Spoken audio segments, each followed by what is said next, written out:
nous sommes que des ouvriers, Seigneur, que tu as choisis. Est-ce que nous puissions élever ton Saint-Nom, te magnifier? Est-ce que nous puissions célébrer ton Saint-Nom, te glorifier parce que tu mérites, Seigneur, nos acclamations, tu mérites notre cri de joie, tu mérites tout, Seigneur, tu mérites tout. Merci pour Jésus, merci pour l'œuvre que tu nous as donnée. Merci pour ton esprit qui conduit, Seigneur, qui nous conduit à jamais. Quelle joie de savoir que nous sommes enfants de Dieu. Quelle joie de savoir que nous avons des bénédictions éternelles qui ne s'éloigneront jamais de nous. Que la gloire te revienne à jamais, notre Père. Béni sois-tu ton nom pour toujours. Amen. Amen. Alléluia. Amen. Je vous salue tous au nom de Jésus. Amen. Et je suis tellement content de nous retrouver encore ce soir par sa grâce. Ça n'a pas été facile de nous revoir toute la semaine, tellement que nous avons passé beaucoup de temps ailleurs. Mais Dieu, par son amour, il nous a encore réunis ce soir pour que nous puissions continuer à parler ce que nous avons commencé le dimanche sur les bénédictions éternelles. Oui, c'est vrai qu'on n'avait pas fini. Nous sommes allés un peu vite vers la fin là parce qu'on devrait quand même clôturer. Mais par la grâce de Dieu, il a accepté que nous puissions revenir à travers ses serviteurs de l'église du CEP, que nous puissions encore revenir pour parler de ce thème qui est tellement profond, parce que Dieu sait à qui ce message est destiné. Ce message est destiné à moi, il est destiné à toi, il est destiné à tous celui qui nous suivent.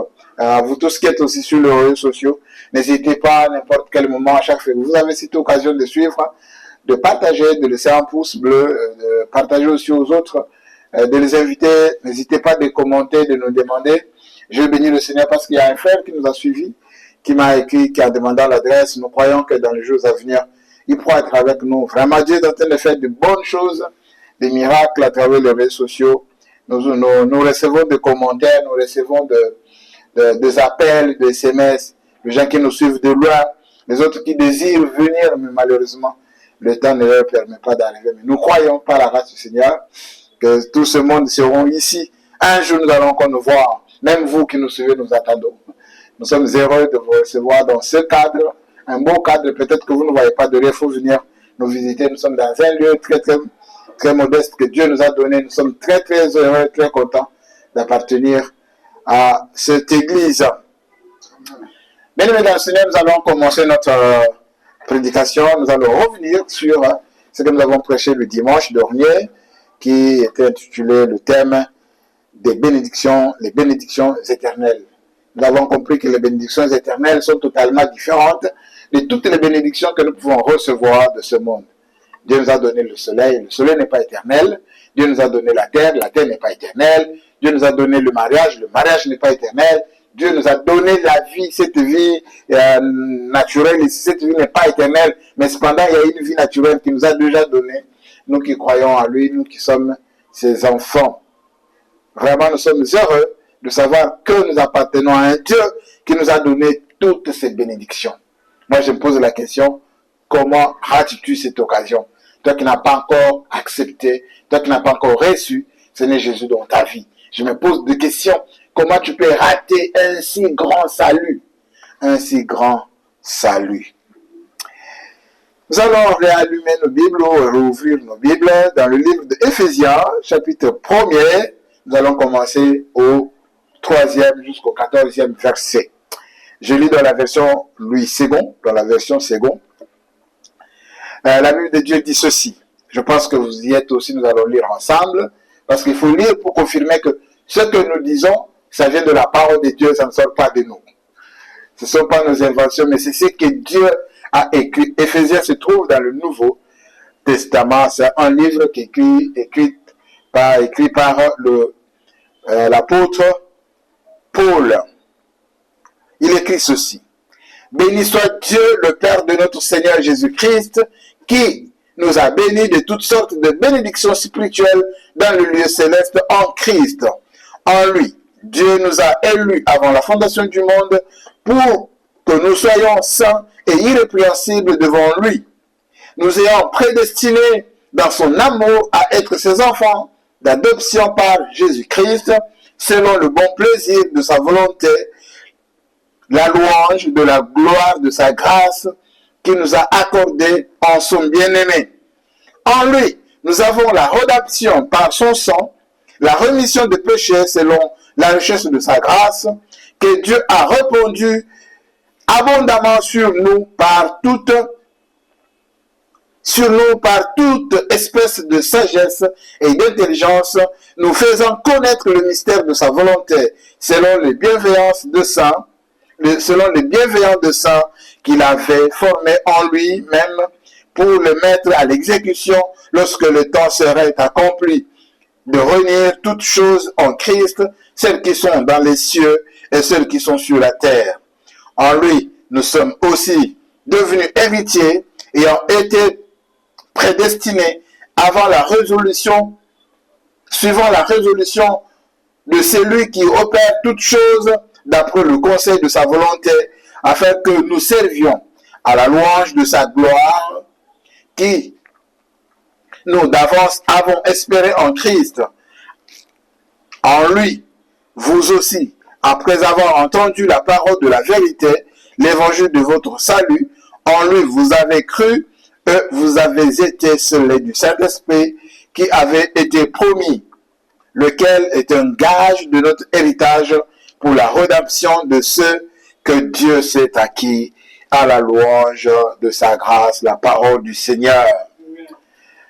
Bien-aimés dans le Seigneur, nous comprenons ce premier chapitre de ce livre d'Éphésiens est en train de nous raconter au moins l'historique de d'où nous venons, comment nous avons été choisis par Dieu, comment nous avons été élus par Dieu.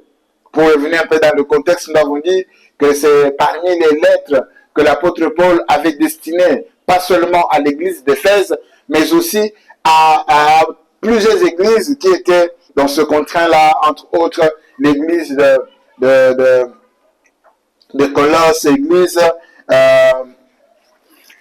plusieurs églises à Corinthe, eux aussi à Thessalonique, plusieurs pays ou plusieurs cités qui vivaient en ce moment, et partout où ces églises étaient implantées, cette lettre aux Éphésiens fait aussi partie.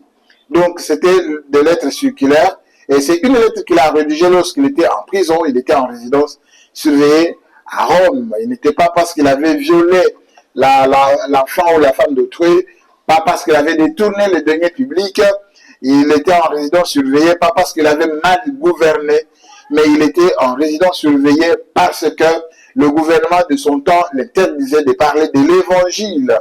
Donc il était incarcéré pour l'évangile. Il était en prison, à ciel ouvert comme ça, parce qu'il était quand même à la maison, mais il ne pouvait pas sortir de la maison, parce que à cause de l'évangile, il était en prison à cause de l'évangile. Le dimanche passé, pour un petit rappel, nous avons étudié de comprendre la nature des bénédictions éternelles. Nous avons dit que les bénédictions éternelles, ce sont des bénédictions qui nous accompagnent dans cette vie actuelle et aussi la vie à venir. Ces bénédictions éternelles sont différentes des bénédictions qui ne sont pas éternelles. Quelles sont les bénédictions éternelles? Nous avons dit que les bénédictions éternelles sont non, les bénédictions qui ne sont pas éternelles, ce sont des bénédictions que nous cherchons pour certains qui viennent à l'église. Ils ne viennent que pour ça, ils ne viennent que pour le mariage, parce que je sais pour ça, il faut abattre là. Donc ils viennent que pour cette bénédiction-là. Les autres, j'étais un jour, je me rappelle plus, ça doit être le mardi, j'avais stationné mon véhicule quelque part, devant, non loin vraiment de là où nous sommes, et il y a une grande église avec des écrans géants et tout ça. Mais lorsqu'il priait, j'avais tendu mon oreille pour écouter un peu ce qu'il disait. Il disait, dans 500 francs, aux autres, c'est les bénédictions. Dans 1000 francs, porte. En tout cas, j'étais là en train de je me suis dit, waouh, ça c'est vraiment des choses impossibles. Bien aimé dans le Seigneur, notre Dieu, ce n'est pas un marchand. Dieu ne vend pas ses bénédictions. Notre Dieu vraiment ne vend pas ses bénédictions. Pour qu'il te bénisse avec des bénédictions éphémères, ça ne demande pas que son fils meure à la croix. Pour que Dieu te donne ces bénédictions éphémères. J'appelle ça éphémères parce que nous parlons des bénédictions éternelles. Il y a des bénédictions éternelles qui sont vraiment éternelles et très importantes pour nous, et des bénédictions éphémères. Les bénédictions éphémères, c'est ce que la majorité d'entre nous veulent. Le mariage, la promotion, l'élévation, entrer dans sa destinée, être prophétisé tous les jours, être délivré tous les jours. Ça sont des bénédictions éphémères qui ne t'amèneront nulle part. Mais si tu as accès à des bénédictions éternelles que nous avons, sans nos efforts, sans jeûne et prière, sans offrande, sans sceller la parole, ces bénédictions t'accompagneront pour l'éternité. Voilà pourquoi on les appelle les bénédictions éternelles. Nous avons dit entre autres ces bénédictions éternelles, c'est la vie éternelle. La vie éternelle, c'est une vie qui dit que tu vivras pour toujours, même si la chair mourrait, mais toi, l'individu, là, l'individu qui est en toi, vivra pour toujours. Une chose que vous devez savoir, nous avons deux sortes de vies éternelles. Ça, je ne l'avais pas relevé la fois dernière. Nous avons deux sortes de vies éternelles. Nous avons la vie éternelle que Dieu donne à ses élus.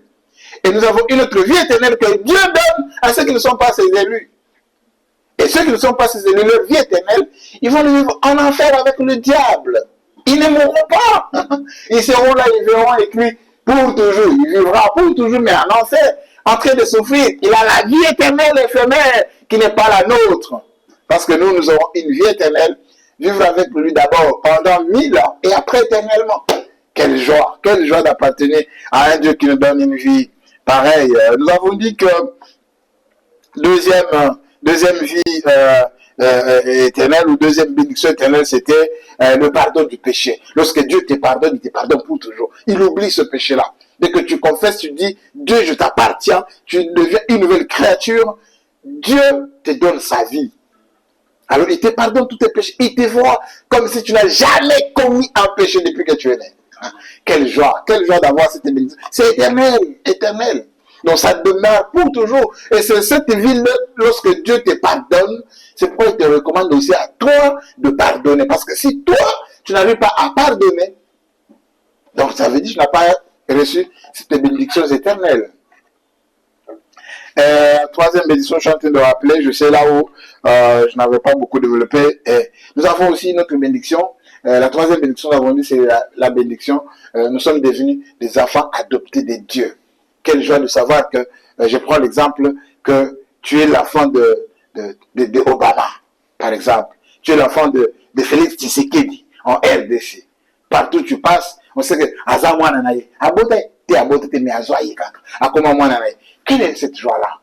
Si sur cette terre, tu as la joie d'appartenir, d'être un enfant de Félix Tshisekedi, par exemple, le président de la République, tu es son enfant, pas biologique, mais son enfant adopté. Les gens te respectent. Combien plus faut-il raison? Nous qui sommes adoptés par celui qui est au-dessus de lui. Quelle joie de savoir qu'on appartient, qu'on est adopté, on est des enfants de Dieu. Et cela, c'est pour l'éternité. C'est pour toujours. Et nous avons aussi parlé de l'héritage que nous avons lorsque nous devenons enfants de Dieu. Nous héritons tout ce que Dieu a. Tout. Nous avons tout de lui. Tout. C'est pas que nous ne devenons pas de Dieu. Nous ne devenons pas de Dieu. Nous restons enfants de Dieu adoptés. Nous ne devenons pas de Dieu. Ça, j'insiste. Donc, yo anzambete. Donc, kolobate wanzamba mukete. Ozata ya mukete. Wakamoto. Mais Dieu te donne sa nature pour que tu vives avec lui. Quel privilège! Quel privilège! Le cinquième bénédiction, nous avons parlé de la justification. Je pense que c'est là où on n'avait pas beaucoup développé. Et c'est là que nous allons reprendre. Parce que j'avais relevé au moins 8 bénédictions éternelles. Il y en a une multitude, mais on avait juste relevé les 8 que nous pouvons développer. Nous avons dit que nous avons parlé de la justification. Lorsque nous sommes justifiés, regardez dans Romains chapitre 8, la Bible est en train de dire que ceux qu'il a connus d'abord, d'ailleurs j'aimerais que nous puissions lire ça. J'aimerais que nous puissions lire ce passage-là dans Romains chapitre 8. Est-ce que pasteur vous avez trouvé ce verset? Vous pouvez nous lire Romains chapitre 8 à partir de là où il dit ce qu'il a connu d'avance, il les a aussi prédestinés à être. Voilà, à partir de 28. Non. Oui, à partir de 28, on va aller jusqu'à 30. Ouais. 32. Voilà. Nous savons en outre que Dieu fait concourir toutes choses au bien de ceux qui l'aiment, Amen. et ceux qui ont été appelés conformément au plan divin. Amen. En effet, ceux que Dieu a connus d'avance, Amen. il les a aussi destinés d'avance Amen. à devenir conformes à l'image De son Fils. Amen. Afin que son Fils soit l'aîné de nos nombreux frères. et sœurs. Amen. Ceux qu'il a aussi destinés, Il a aussi appelé. à lui. Ceux qu'il a Appelé. appelés, Il les a aussi justifiés. déclarés justes. Amen. Et ceux qu'il a déclarés justes, il leur a aussi donné sa gloire. Alléluia. Bien aimé dans le Seigneur, écoutez ce verset-là. Comment on est en train de dire que ceux qu'il a connus d'avance, il les a aussi prédestinés. Il les a déclarés à devenir justes. Regardez que toi qui étais pécheur, Dieu t'a déclaré juste. Tu es devenu juste. Pas parce que tu as fait des choses, mais il t'a connu d'avance. Il t'a connu d'avance. Donc avant que tu n'existes, avant que tu ne laisses, Dieu t'avait déjà justifié. Dieu t'avait déjà justifié. Nous avons parlé la fois dernière de nature de justice. Nous avons parlé de la justice distributive et la justice rétributive. Nous avons dit que dans la justice, la justice de Dieu est souvent divisée dans ces deux parties. La justice distributive qui fait quoi? Cette justice fait référence à la manière dont Dieu confère des bénédictions ou des conséquences proportionnelles aux actions individuelles. Ici, dans cette distribution distributive, Dieu donne des bénédictions ou des conséquences à toutes les personnes. Il donne cela de manière comme ça à tout le monde. Par exemple, il fait lever son soleil pour tout le monde.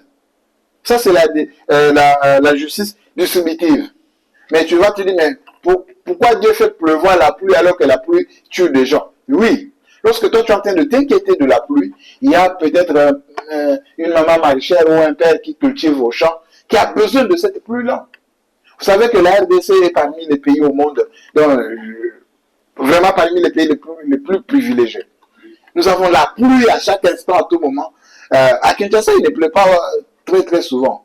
Mais allez-y à l'est, vous allez voir que c'est presque chaque jour, il pleut. Prenons l'exemple d'un territoire au Congo. Nous avons un seul territoire au Congo qui n'a pas de source naturelle d'eau.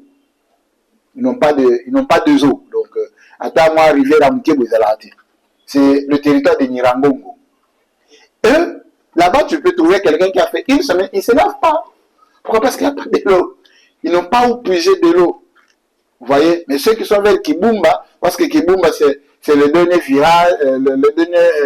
village vers le Rwanda. Alors ceux qui sont là-bas, des fois ils traversent pour aller puiser de l'eau parce que le Rwanda c'est comme ça, il n'y a pas de frontières là-bas, donc ils traversent juste pour aller puiser de l'eau chez les voisins au Rwanda et revenir. Vous voyez? Ceux qui sont vers Goma ici, eux deux fois, ils descendent en ville pour venir acheter de l'eau, remonter, aller s'approvisionner. Mais regardez ce que Dieu a fait. À Nirangongo, il pleut presque chaque jour. Et quand il pleut, les gens profitent pour avoir de l'eau. Vous voyez, il pleut presque chaque jour. Et Dieu a fait ça. Lorsque toi, tu te plains là, il y a les autres qui ont besoin de cette eau-là. Parce qu'ils vont se laver, ils vont boire ça, ils vont utiliser pour les besoins primaires. Mais toi, quand tu te plains qu'il y a la pluie, ça c'est une distribution, une justice distributive de Dieu. Il donne à tout le monde. Par exemple, là, il est en train de, bientôt il fera nuit, et cette nuit c'est pour tout le monde. C'est pour tout le monde. Ça c'est une distribution, une justice distributive. Dieu le fait à tout le monde, sans exception. Il n'épargne personne dans cette justice. Et la justice rétributive, c'est qui affirme que Dieu rend à chacun selon ses œuvres, ce qui inclut le jugement des péchés et la récompense pour les fidèles. Bien aimés mesdames et seigneurs, dans sa justice rétributive, là-bas, Dieu juge selon sa justice, selon les œuvres de chacun de nous. C'est ce que nous recevrons à la fin. Et cette justice est souvent à la fin de toutes choses. Là, le pécheur sera jugé pour être condamné. Donc celui qui n'a pas cru en Jésus, lui sera jugé pour être condamné.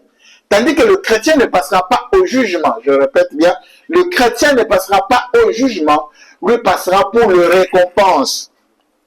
Dieu va nous récompenser selon la mesure de l'œuvre que nous le servons. Dieu va nous récompenser de la manière dont nous nous comportons devant lui. Nous passerons devant le Seigneur, pas pour être jugés, mais pour être récompensés. Ceux qui seront jugés, ce sont ceux qui n'ont pas accepté, qui n'ont pas cru en Jésus-Christ. Ceux-là, ils seront jugés et jetés en enfer. Parce qu'ils ne gagneront pas ce jugement-là. C'est un jugement éternel. Donc c'est une bénédiction aussi éternelle, le jugement de Dieu. Et ils recevront la sentence finale, c'est pour être condamnés. Même le diable recevra sa sentence finale pour qu'il soit condamné. Ça, c'est la justice rétributive de Dieu. Est-ce que tu accepteras de passer au jugement de Dieu? Bien-aimés dans le Seigneur, si vous passez à ce jugement, vous n'échapperez jamais. Jamais. Vous serez totalement condamné. Comment vous serez condamné? À travers la parole. On va vous dire, n'avez-vous pas entendu un jour parler de Jésus? Pourquoi avez-vous refusé de l'accepter? Pourquoi avez-vous fait fi à son message? Non, moi je croyais à tel prophète. Parce que c'est mon prophète tel qui m'avait dit. D'accord. Est-ce que moi j'avais envoyé le prophète ou j'avais envoyé mon fils? Bien-aimé dans le Seigneur, laissez-moi ouvrir une parenthèse. Regardez Dieu lorsqu'il parlait à un peuple, quand il a choisi un peuple, il s'est choisi Israël. Il dit dans Deutéronome chapitre 8, il dit, c'est moi qui t'ai choisi. Ce n'est pas toi, mais c'est moi qui t'ai choisi. Tu étais le moindre, tu n'avais même pas l'éclat, mais je t'ai choisi pour être mon peuple. C'est Dieu qui a choisi Israël. Mais lorsqu'il a vu qu'il devait mettre fin à ce peuple, il a arrêté de parler depuis que le prophète Malachi a parlé. Et Dieu va garder pendant longtemps un temps. C'était justement pour préparer l'Église, pour préparer le peuple à comprendre que je ne suis pas un Dieu individuel, je suis un Dieu pour toutes les nations. C'est à ce moment-là, je ne traiterai plus avec une nation quelconque, mais je traiterai maintenant avec une communauté qu'on appelle l'Église. Et c'est comme ça que Dieu va se révéler à l'Église. Aujourd'hui, Dieu traite avec l'Église. L'Église dont je parle, ce n'est pas l'Église du CEP. L'Église dont je parle, ce n'est pas Philasté d'exaucement. Ce n'est pas Pont de Grâce. Ce n'est pas Saint-Pierre. Mais je parle d'Église qui est l'épouse du Christ. Et cette Église, ceux qui sont dans cette Église, ce ne sont pas tous ses membres, mais ceux qui sont là-bas, ce sont que des élus qui sont dans cette Église-là. Et le nombre de ces gens-là, Dieu seul le connaît. Et le Fils de Dieu le connaît. Donc c'est la Trinité qui connaît les membres de cette Église-là. Personne d'autre ne connaît. Et c'est comme ça, il est écrit qu'il a ajouté tous ceux qui étaient élus à l'Église. Donc toujours, tout celui qui croit, donc il est ajouté. C'est pourquoi l'apôtre Pierre peut dire que vous êtes de pierre vivante dans la maison de Dieu, dont Christ est la pierre angulaire. Regardez lorsqu'il parle de pierre vivante, à l'époque lorsqu'on construisait des maisons en Israël, on prenait de pierres.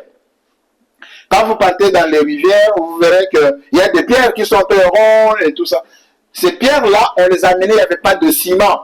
On les amenait, on les posait.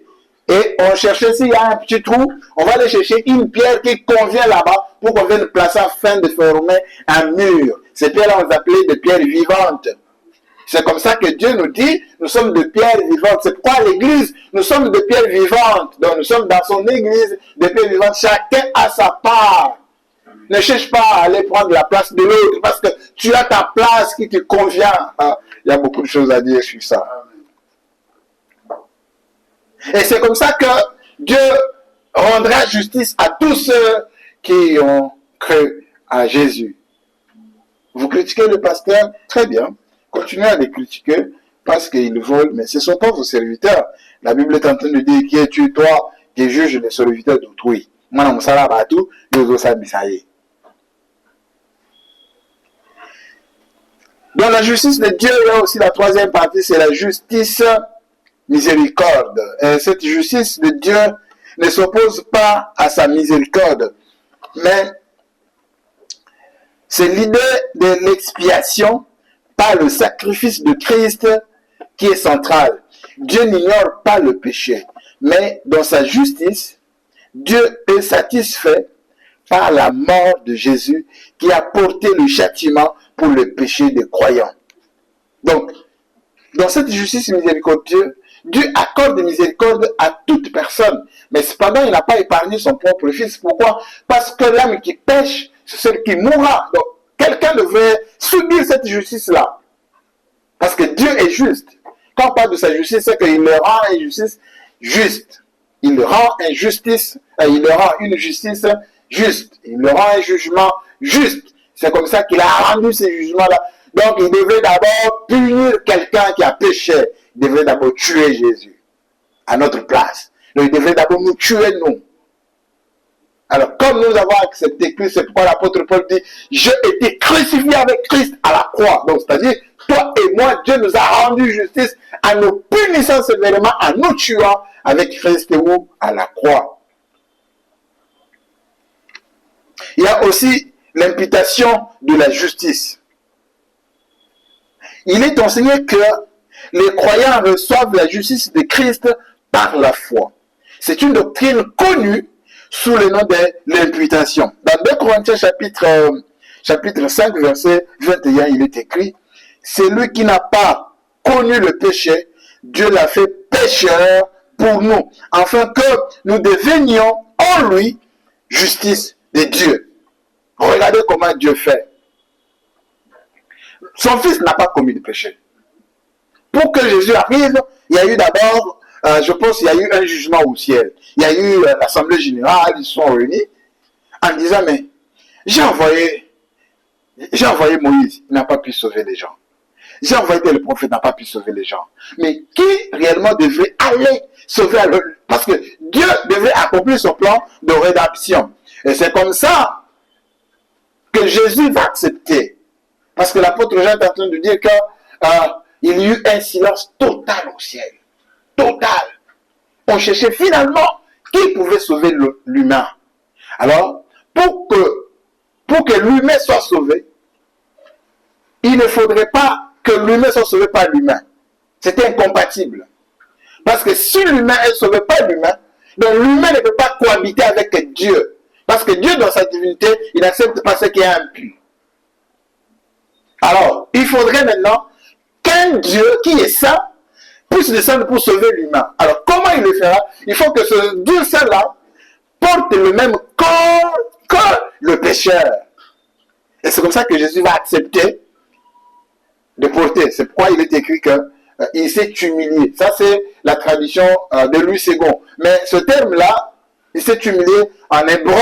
Ce terme-là veut dire ceci, veut dire qu'il a ajouté à sa nature divine une nature pécheresse, une nature humaine. Et c'est de ces deux natures qui se trouvent au ciel. Donc il se trouve quelqu'un qui a deux natures. Il a la nature humaine et il a la nature divine. Et c'est grâce à cette nature humaine qu'il a porté. Pourquoi? Il a porté cette nature humaine et il n'a pas commis de péché. Pourquoi? Pour que toi et moi qui sommes pécheurs, qui avons la même nature que lui, pécheur, dès que nous l'acceptons par sa grâce, que nous soyons justifiés, que nous soyons greffés à lui, que nous soyons en lui, c'est pourquoi il dit, vous êtes en moi, moi je suis en vous, et vous et moi nous sommes dans le Père. Donc, tu ne peux pas aller voir le Père si tu n'es pas passé par lui. Alléluia. Il y a aussi autre partie, c'est appel à la justice. La justice de Dieu est également un appel aux croyants pour qu'ils vivent en justice et en droiture. Dans Michée, chapitre 6, verset 8, il est dit, on t'a fait connaître, ô homme, ce qui est bon et ce que le Seigneur demande de toi. C'est que tu pratiques la justice, que tu aimes la miséricorde et que tu marches humblement avec ton Dieu. Bien, mesdames et messieurs, cela souligne l'appel à refléter la justice divine dans notre vie quotidienne. Nous sommes appelés à juste, on nous a justifié, on nous a fait miséricorde. Nous aussi, nous devons faire miséricorde aux autres. On nous a justifiés, nous aussi, nous devons rendre justice aux autres. Dieu t'a demandé de pratiquer la justice, d'aimer la miséricorde, de marcher humblement avec ton Dieu. Quand on dit marcher humblement, ce n'est pas marcher comme si tu partais rendre messe, alléluia. Non, c'est savoir s'humilier, savoir voir que l'autre est plus important que moi. Il ne faut pas compter seulement sur ses propres intérêts.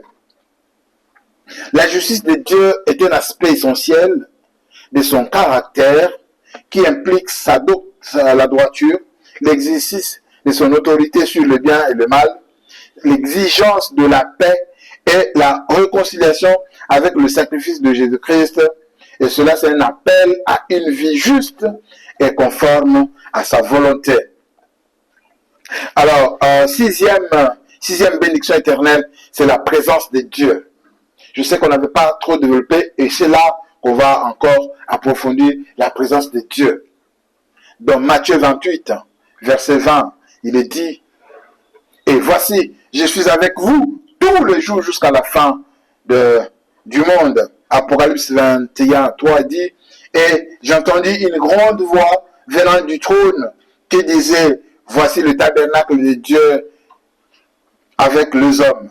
Il habitera avec eux et ils seront son peuple et Dieu lui-même sera avec eux. » Bien-aimés dans le Seigneur, notre Dieu est toujours avec nous. Jésus d'ailleurs a dit que je pars au Père, mais je serai avec vous tous les jours. Il est vivant. C'est le seul qui est vivant, qui demeure vivant. Il n'y a aucun autre prophète qui est vivant. Tous, ils se sont tapés la poitrine en disant qu'ils sont des prophètes, mais ils sont tous morts. Kadimama Koudi est décédé, il est mort à Lubumbashi, où il disait, après 3 jours, je vais ressusciter, mettez un cheval blanc sur ma tombe. On a mis le cheval et le cheval est décédé aussi. Mais vous allez voir qu'il y a des gens qui croient encore à cet homme mortel qui est décédé avec un message tronqué, mais des gens qui croient encore. Bien-aimés dans le Seigneur, nous avons reçu l'évangile, nous avons reçu quelqu'un qui est vivant. La présence de Dieu, l'omniprésence. La Bible enseigne que Dieu est omniprésent, c'est-à-dire qu'il est présent partout. Dans le psaume 139, 7 à 10, il est dit, le psalmiste,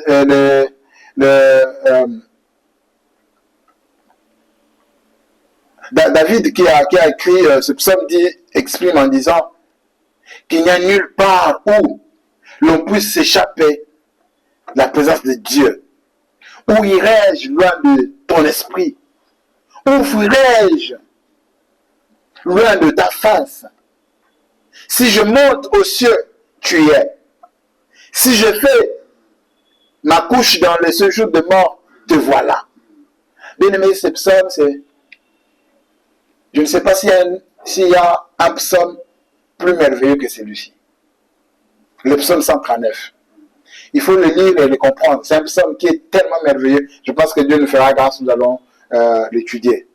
C'est un psaume merveilleux parce que c'est un psaume qui parle du passé, du présent et de l'avenir. C'est un psaume qui montre Dieu dans toute sa nature. Il parle de l'omniprésence de Dieu dans ce psaume. On parle de jugement de Dieu. On parle de tout ce que Dieu est dans ce psaume. C'est un psaume merveilleux qu'il faut lire. Psaume 139. En trois, il n'y a point de psaume comme celui-ci. C'est le seul psaume qui est merveilleux. Il faut tout le lire. Il a une vingtaine de versets. Vous allez le comprendre. Il est subdivisé, je pense, en 3-4 parties. La présence manifeste de Dieu. Bien que Dieu soit omniprésent, sa présence peut être manifeste de manière spéciale dans certaines situations ou lieux.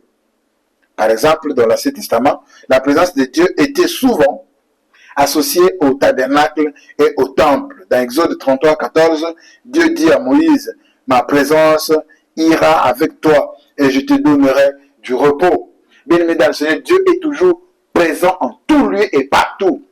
Et cela se manifeste à chaque instant. Bon, je ne sais pas si ça vous arrive. Moi, en tout cas, ça m'arrive souvent de voir Dieu. Quand je dis de voir Dieu, c'est de voir sa présence, de sentir sa présence. J'ai déjà entendu sa voix audiblement comme ça, mais parler comme ça audiblement. Plusieurs fois. Ça m'est déjà arrivé plusieurs fois de l'entendre parler audiblement, pas dans sa parole, mais entendre parler comme ça. Ça, il y a ça, il y a ça, il y a ça. Audiblement comme ça. Tu es au volant, tu marches, tu entends vraiment quelqu'un te parler. Tu regardes de gauche à droite, non. J'ai toujours raconté cette histoire. Que les gens croient et que les gens ne croient pas. Moi, je m'en fous. Parce que ça, c'est pas moi, c'est lui. C'est pas moi. Lorsque Dieu m'a appelé à ce ministère, il m'a parlé, c'était 21 novembre. C'était au mois de novembre comme ça. Donc, dans 20 jours. C'était à 2 h du matin. J'étais dans un bateau, je voyageais. À 2 h du matin où il me parle.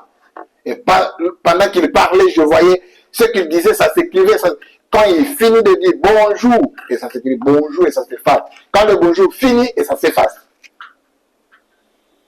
Dans une écriture que je n'ai jamais étudiée à l'école. Bien aimé, la présence de Dieu est partout. Il ne choisit pas le lieu pour apparaître. Il est là.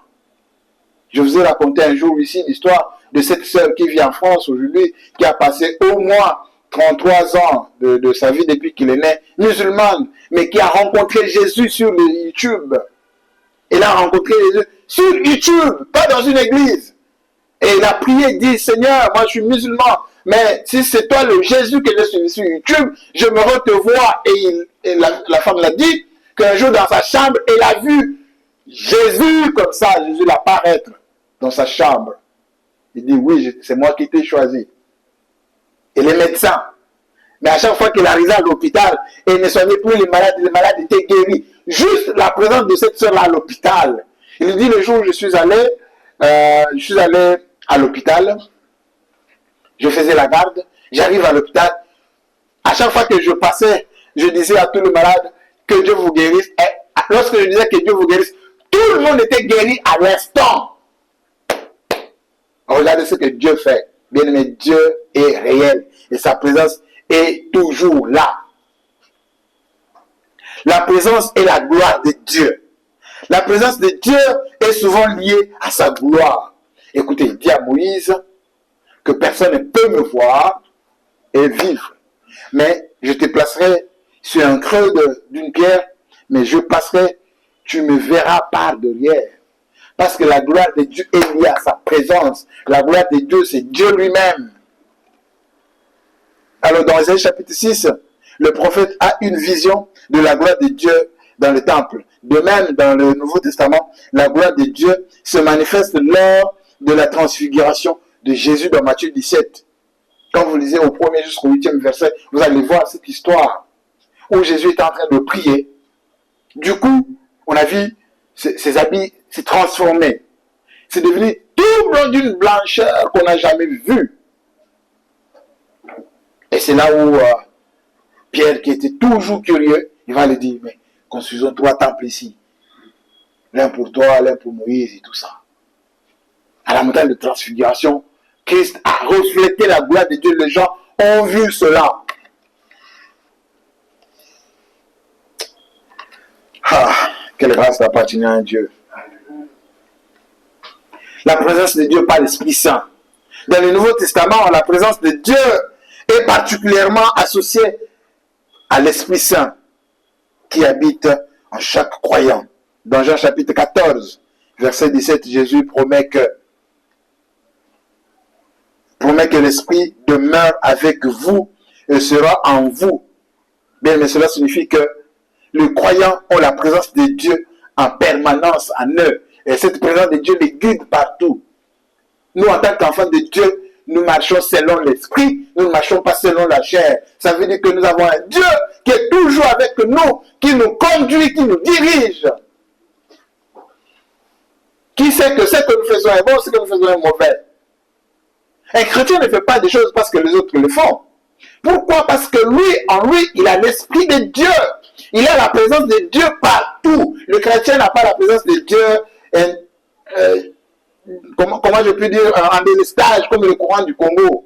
Non. La présence de Dieu est en permanence. Ce n'est pas vraiment un délestage comme mais la présence de Dieu est là. Pourquoi? Parce que le Saint-Esprit habite en nous. Il est en nous.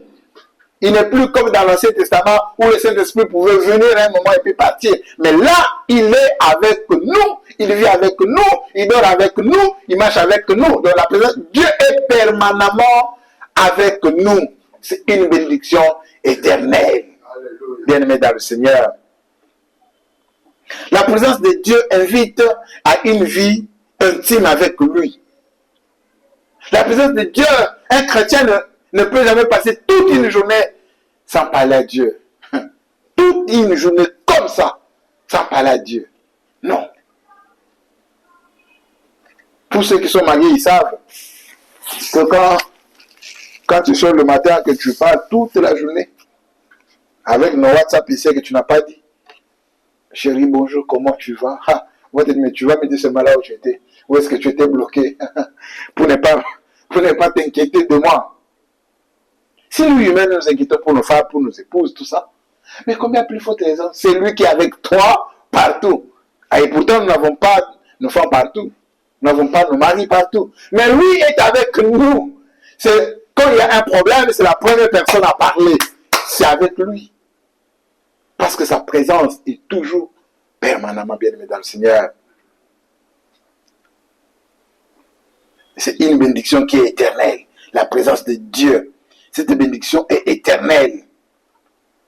Les croyants sont appelés à rechercher la présence de Dieu dans la prière, dans l'adoration, dans la méditation des Écritures. Tous les jours, un chrétien doit au moins lire quel est le verset que tu as lu aujourd'hui. Quel est le temps que tu as passé avec Dieu aujourd'hui, même une minute. Vous deux, lui dit Seigneur, bonjour, juste ça, il est là avec toi. La présence de Dieu. Dans Psaume 27:4, le psalmiste dit, exprime son désir de demeurer dans la maison de l'Éternel pour contempler sa bonté et s'enquérir de lui. David désire. Il dit, je ne quitterai, il dit que le zèle de ta maison me dévore. Donc de demeurer toujours dans ta présence, ça me dévore. Car la présence de Dieu, la promesse de la présence de Dieu, c'est éternel. Et à la fin des temps, la Bible promet que les croyants vivront dans la pleine présence de Dieu dans l'éternité. Pleine présence de Dieu. Donc, du matin au soir, heureusement qu'il n'y aura plus de matin, il n'y aura plus de soir. Parce que le soleil ne brillera plus, la nuit ne sera plus là. Donc nous serons dans la joie éternelle, dans la gloire de Dieu, qui n'a ni début ni fin. Bien-aimés.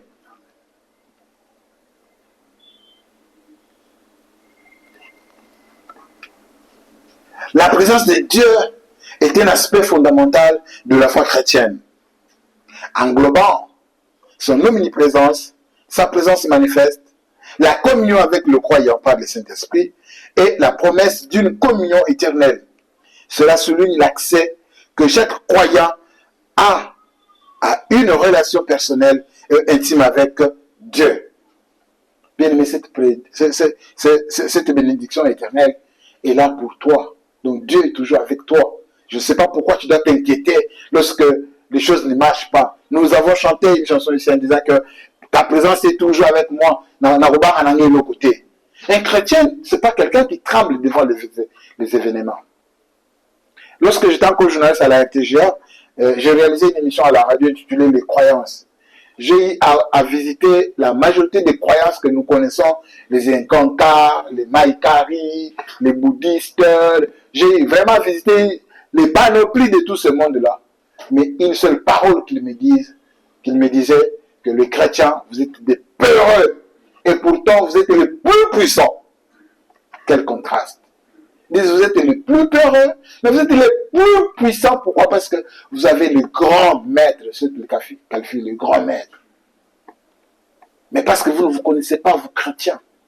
Parce que le chrétien ne se connaît pas, bien aimé dans le Seigneur.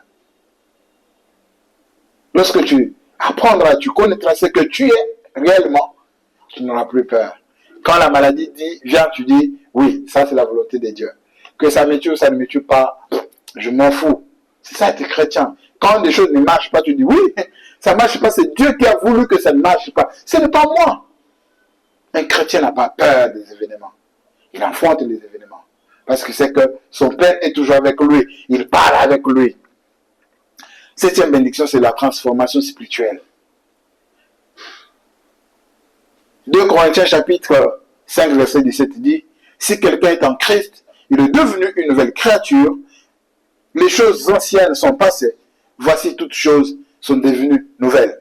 Dans Romains 12, 2, il est dit, ne vous conformez pas au siècle présent, mais soyez transformés par le renouvellement de l'esprit, afin que vous discerniez quelle est la volonté, quelle est la bonne volonté de Dieu, et agréable et parfaite. La transformation spirituelle est un processus central dont la vie chrétienne est souvent associée à la notion de sanctification. Voici quelques points clés sur la vie transformationnelle ou la transformation spirituelle. 1. Nouvelle naissance. La transformation spirituelle commence par une nouvelle naissance décrite dans Jean chapitre 3, verset 3 jusqu'à 7, où on est en train de nous raconter l'histoire de Corneille qui disait à Jésus, comment dois-je recevoir la vie éternelle? Et Jésus est en train de lui dire que pour recevoir la vie éternelle, tu dois renaître de nouveau. Il dit, mais vraiment, moi je dois naître encore de nouveau. Toi qui es docteur de la loi, yo t'attends Thomas Mobimba, yo apôtre Mobimba, tu ne connais pas naître de nouveau. Ce n'est pas tous ceux qui se tiennent devant ici, bien aimés dans le Seigneur, qui connaissent ces choses. Il était docteur de la loi, mais il ne connaissait pas c'est quoi la nouvelle vie, la nouvelle naissance. Où Jésus enseigne que l'on doit naître de nouveau, c'est-à-dire recevoir une nouvelle nature spirituelle par la foi en lui. Et cette nouvelle naissance permet aux croyants d'entrer dans le royaume de Dieu. Lorsque vous naissez de nouveau, les anciennes choses sont passées. Dieu ne vous considère plus comme voleur. Dieu ne vous considère plus comme pécheur. Dieu ne vous considère plus comme menteur. Mais Dieu ne vous considère plus comme une personne qui a eu à avorter dans sa vie. Dieu vous voit une nouvelle créature, un nouveau monsieur, une nouvelle dame qui n'a jamais commis ce péché dans sa vie. Dieu vous voit un nouveau. Pourquoi? Parce qu'il ôte cette nature que vous avez, la nature pécheresse, il vous donne sa vie. Vous naissez de nouveau. Il y a aussi la renaissance par l'esprit. La transformation spirituelle est accomplie par l'Esprit Saint, qui habite à chaque croyant. Dans Tite, chapitre 3, verset 5, il est écrit que Dieu nous sauve par le lavage de la régénération et le renouvellement par le Saint-Esprit. Bien aimés, nous naissons de nouveau par le Saint-Esprit. Et cette action se fait pendant que tu es pécheur. Tu ne sais pas comment ça se fait. Donc, lorsque tu dis je crie en Jésus-Christ, c'est postérieur à ce qui a été déjà fait. Le Saint-Esprit fait. Donc, tu nais de nouveau avant de te connaître que tu es enfant de Dieu. Le Saint-Esprit te prépare à l'avance. Tu nais. J'étais en train de discuter avec un frère dans un groupe WhatsApp où on était en train de parler de nouvelle naissance, de ces choses. Je lui dis, il est venu en privé, en PV comme on dit. Lorsqu'il est arrivé là, il me dit, tu dis des choses horribles. J'ai vite détecté, je lui dis, tu es des assemblées de Dieu. Bon, je suis aussi des assemblées de Dieu. Je lui dis, tu es des assemblées de Dieu. Il dit, oui, mon frère, je suis... oui, j'ai vite compris que tu es de là. Mais regarde comment je vais t'expliquer. Je t'explique que naître de nouveau vient après la croyance. Donc, vient avant que tu croies. Donc, tu nais d'abord de nouveau, et puis tu crois. On t'appelle aujourd'hui William. C'est parce que tu es né de votre père d'abord. Tu es d'abord né de ton père, et puis tu as accepté que tu es William. Tu n'es pas sorti William avant que tu ne naisses de tes parents. Je ne sais pas si je me fais comprendre. Donc, il faut d'abord naître de tes parents pour que tu portes le nom que tu as. Si tu n'es pas né de ces parents-là, tu ne peux pas porter le nom que tu as là. de la naissance précède la croyance. Donc tu nais d'abord de Dieu et puis tu crois. Si tu n'es pas né de Dieu, tu ne peux pas croire. Je l'ai même dit, mon frère. Il est écrit dans 1 Jean chapitre 5, verset 1er que ceux qui croient que Jésus est le Christ sont nés de Dieu. Bon, ce qu'on a demandé dans l'Inga habitala, dans l'Inga balobi. Si peut-être le français te complique, dans l'Inga balobi. On y a dit que Yesu azali Christo abotama na Nzambe. Donc, pour dire il faut na abotama na Nzambe de uyundima. J'ai expliqué tout ça, dit non mon cher ami, ce n'est pas comme ça. Il faut d'abord croire et puis tu vas naître de nouveau quand c'est un processus. J'ai dit ok, j'ai vite compris. Parce que je suis passé par là et je connais comment on nous enseigne là-bas. On est d'abord de l'esprit. L'esprit te prépare, il prend sa foi, il met en toi, parce que la foi vient de ce qu'on entend vient de Christ. Donc, ça vient d'abord de Christ en toi, il prend sa foi en toi, et puis dès que tu es présenté devant l'évangile, tu crois. Si cet exercice-là n'est pas fait avant, tu ne peux jamais croire. Le processus de sanctification. La transformation spirituelle est souvent décrite comme un processus de sanctification où le croyant est progressivement rendu conforme à l'image de Christ. Selon ce qui est écrit dans 2 Corinthiens chapitre 3, verset 18, il est dit que les croyants sont transformés à la même image de gloire en gloire, comme par le Seigneur Jésus-Christ, l'Esprit. Alléluia. Bien-aimés dans le Seigneur, c'est comme ça que ces choses se passent. C'est du jour au jour, la Bible dit dans Philippiens que c'est lui qui a commencé cette œuvre en vous, l'achèvera jusqu'à atteindre la perfection. La sanctification ne vient pas de nous, ça vient de lui. Tu n'as aucun pouvoir, aucune force de te sanctifier par toi-même, tu n'y arriveras pas. Combien de fois tu t'es dit, combien de fois tu t'es dit, moi je ne me masturberai plus jamais. Mais tu te retrouves toujours dans ce même péché-là. Pourquoi? Parce que tu es incapable de te sanctifier par toi-même. C'est pourquoi je ne vous dis pas, ne sanctifiez-vous par vous-même. Vous ne vous sanctifierez jamais si le Saint-Esprit ne vous aide pas. C'est l'œuvre du Saint-Esprit. Le renouvellement de l'esprit. Dans Romains chapitre 12 que nous avons lu, Paul exhorte que le croyant n'est pas se conformer au monde présent, mais il doit être transformé par le renouvellement de l'esprit. Cela signifie que le croyant doit permettre à Dieu de changer leurs pensées, leurs attitudes, leurs comportements en s'alignant sur sa volonté. Mais Christ a dit, sans moi, vous ne pouvez rien faire. Sans lui, tu ne peux pas faire quelque chose. Tu ne peux pas te transformer, tu ne peux pas te sanctifier sans lui. Tu n'as rien à foutre. Donc lui t'aide à le faire. Parce que nous ne sommes pas sauvés par nos efforts, mais nous sommes sauvés par grâce. La conformité à l'image du Christ. L'objet ultime de la transformation spirituelle est de devenir comme Christ. Dans Romains chapitre 8, verset 29, il est dit que Dieu a préordonné ceux qu'il a choisis pour être conforme à l'image de son bien-aimé. La transformation spirituelle vise à refléter le caractère et la vie de Christ dans la vie quotidienne de chaque croyant. Chaque jour, nous devons refléter ça. C'est ça ce que nous appelle, c'est ce que nous appelons la transformation spirituelle. C'est une bénédiction éternelle. Bien aimé dans le Seigneur, tu ne peux pas trouver ça ailleurs qu'en Christ.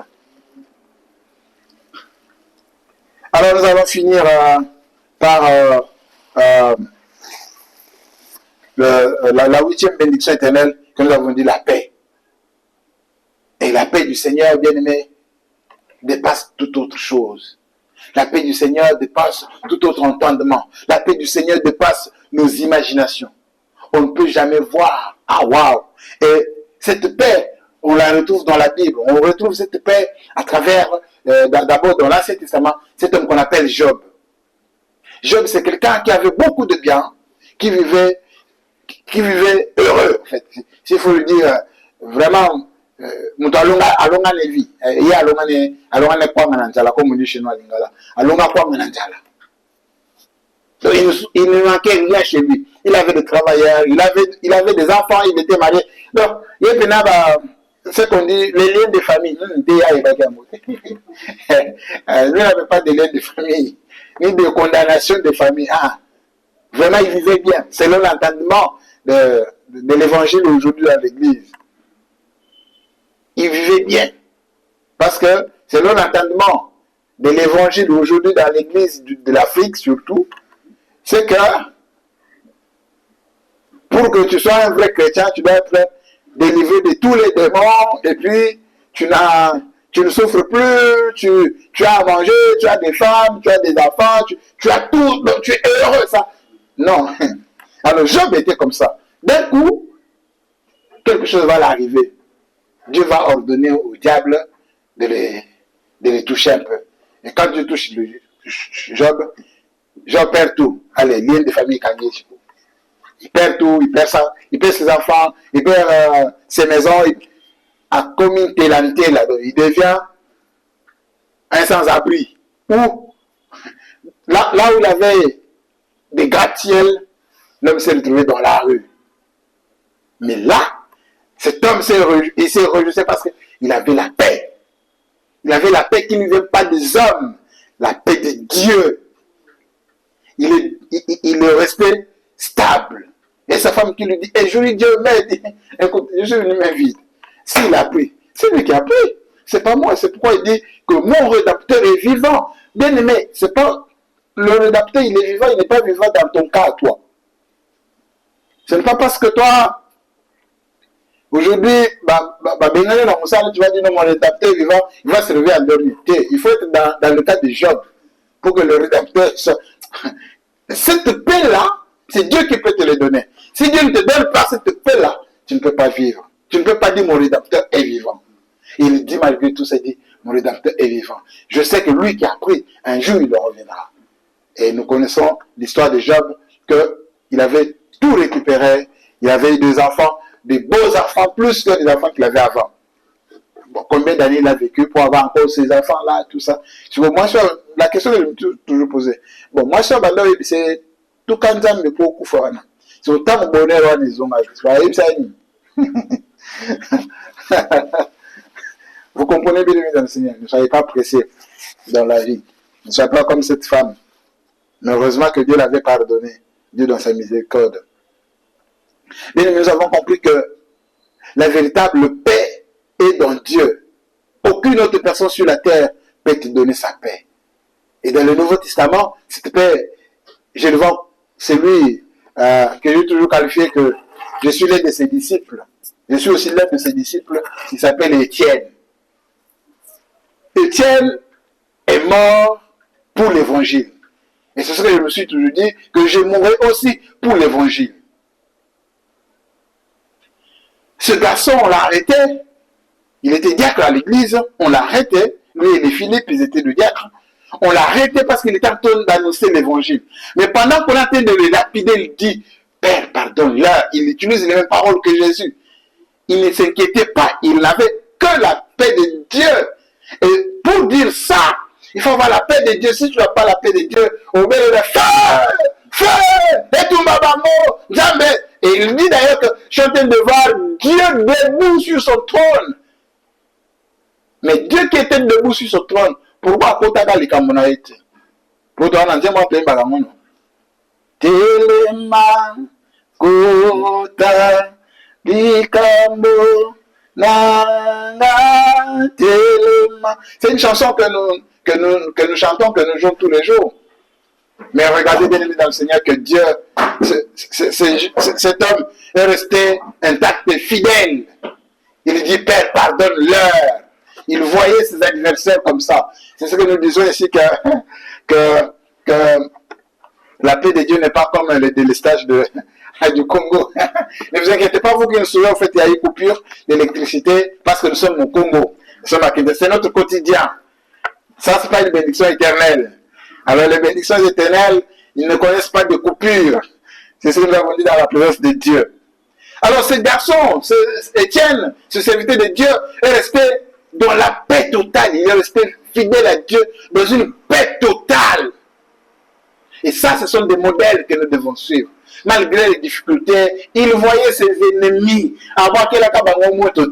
Il voyait ses ennemis, mais il priait pour ses ennemis. Il disait, Père, pardonne-leur. Pourquoi? Parce qu'en lui, il avait le fruit de la paix. Il avait la paix du Seigneur.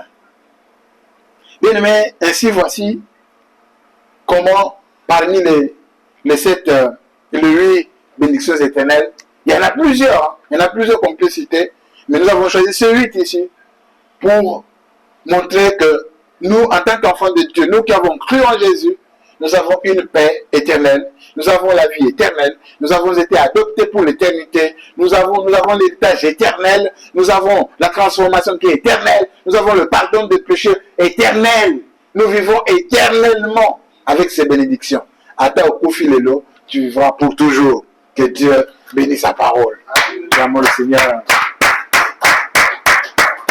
Waouh. Bien, nous allons élever nos voix pour dire à Dieu merci. Merci de toutes ces bénédictions éternelles qu'il nous a données. Aujourd'hui, nous sommes allés en profondeur pour comprendre que Dieu est avec nous permanemment. Dieu nous visite tous les jours. Dieu nous console tous les jours. Malgré, je sais peut-être que tu es en train de traverser des moments difficiles dans ta vie. Peut-être qu'il y a des choses qui ne marchent pas. Peut-être que tu avais des prières que tu avais adressées à Dieu, mais tu vas comme si ça traîne. Bien aimé dans le Seigneur, sache que Dieu que tu sers ici, Dieu le connaît. Et Dieu voit tous ces problèmes-là. Et il est toujours avec toi. Sa présence est avec toi. Dieu est là avec toi. Alors tu vas élever ta voix prière. Recommander à Dieu, lui demander à ce que ces bénédictions éternelles demeurent aussi en toi et que tu sois éternellement son enfant pour toujours. Élevons nos voix à prier le Seigneur. Merci, Notre Père, nous venons à toi, ô Dieu. Merci Seigneur parce que tu nous parles. Tu nous fais voir, mon Dieu, des choses que nos oreilles ne peuvent jamais entendre, Seigneur. Tu nous fais voir des choses, Seigneur, des choses que nous ne pouvons pas comprendre, Seigneur, avec nos pensées charnelles. Mais mon Dieu, tu nous as pardonné. Nous étions pécheurs, mais toi tu nous as pardonné, Seigneur. Yahweh, nous n'étions pas bons, oh Dieu, mais tu nous as fait de bons. Seigneur, nous ne t'appartenions pas, mais tu nous as appelés, tu nous as adoptés à être tes propres enfants. Quelle grâce, Seigneur. Laisse-nous te dire merci, mon Dieu. Attends le Simba, tu te dis que le Dieu Simba. Pourquoi? Parce que tu es avec nous. Et le Simba, c'est pour vivre avec toi éternellement. C'est pourquoi biloko mokelitoko kotumisa banango terre. Seigneur, ata libala ete na komitungisa terre. Seigneur, ata bana bazati na komitungisa terre. Ata musala ezati na komitungisa terre. Parce que je sais que tant que je suis sur cette vie, sur cette terre, toi tu n'accepteras pas, Seigneur, que je vive comme ça. Seigneur, tu as des bénédictions éphémères que tu as réservées pour moi. Mais tu as des bénédictions éternelles qui sont les plus importantes, Seigneur, que tu nous as données en ton Fils Jésus-Christ. Car le temps viendra, Seigneur, nous vivons ces bénédictions. Nous sommes heureux de connaître, Seigneur, que nous vivons, Seigneur, ces bénédictions. Mon Dieu, la famille ne peut pas me séparer de toi. L'éternel, le chômage ne peut pas me séparer de toi. Mon Dieu, manque de mariage, ça ne peut pas me séparer de toi. Même si le temps passé, cela ne peut pas me séparer de toi. Éternel, je crois en toi. Je suis heureux parce que je sais que toi, le Dieu qui bénit, Seigneur, tu as le temps et le moment que tu sais. Parce que la gloire te revienne, Seigneur. Béni sois-tu ton nom, Papa. Merci pour tout ce que tu fais, oh Dieu. Nous voulons maintenant t'offrir, Seigneur, de ce que tu as placé entre nos mains. Parce que tu le mérites, mon Dieu. C'est à toi, oh Dieu. Seigneur, c'est pas à nous, oh Dieu. Nous te redonnons, Seigneur, ce que tu nous avais placé. Agrée-le, oh Dieu. Que cette offrande, Seigneur, que nous allons te donner, que puisse, Seigneur, contribuer à l'avancement de ton œuvre. Mon Dieu, puisse contribuer à changer les vies, Seigneur, de ton Église. Mon Dieu, agrée-le. Prends-le avec action de grâce. Au nom de Jésus, nous avons ainsi prié. Amen. Acclamons le Seigneur.